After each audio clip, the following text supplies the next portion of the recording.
Good morning, praise the Lord. Today, June 3rd, I want to talk about a father who was not lost. Luke 15:11 to 32, we see a parable of the lost son.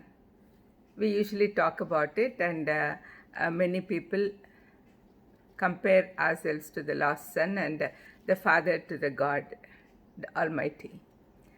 Here, I want to tell you about the father in that particular story. His father saw him and had compassion and ran and fell on his neck and kissed him. This we see in Luke 15:20.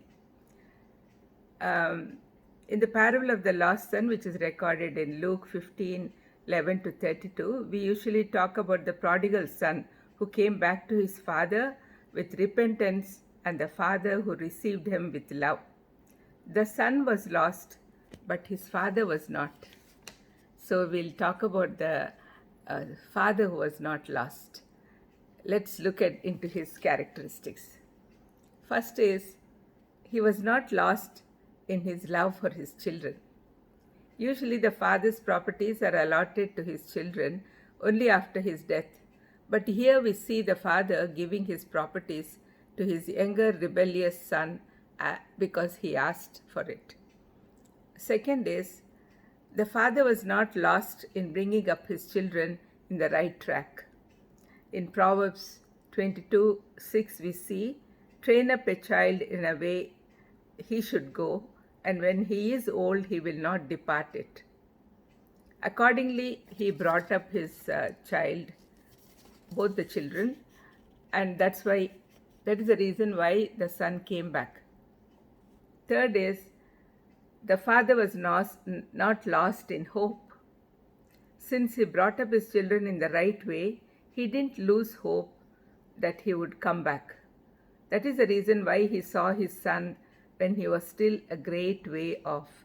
He was looking out for his son every day. Fourth is, he was not lost in showing his compassion.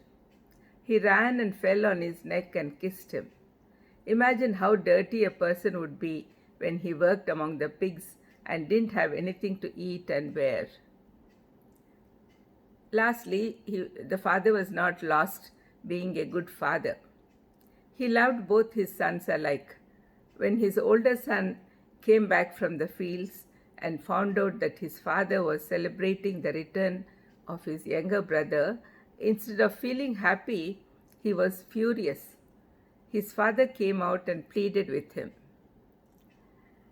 So, this is how a father should be. We are blessed if we have such fathers. But even if you don't have such father, we have the great Father, the Lord God Almighty. So people who are orphans and who do not have fathers, who lost their fathers, should be comforted by the fact that the Lord is our Father. And who are all alive, who are all listening to this message, please be like the father who was not lost. Let's pray. Lord, thank you for teaching us about the father who was not lost in the parable told by Jesus Christ. Please help us to be the same. In Jesus' precious name I ask. Amen. God bless you.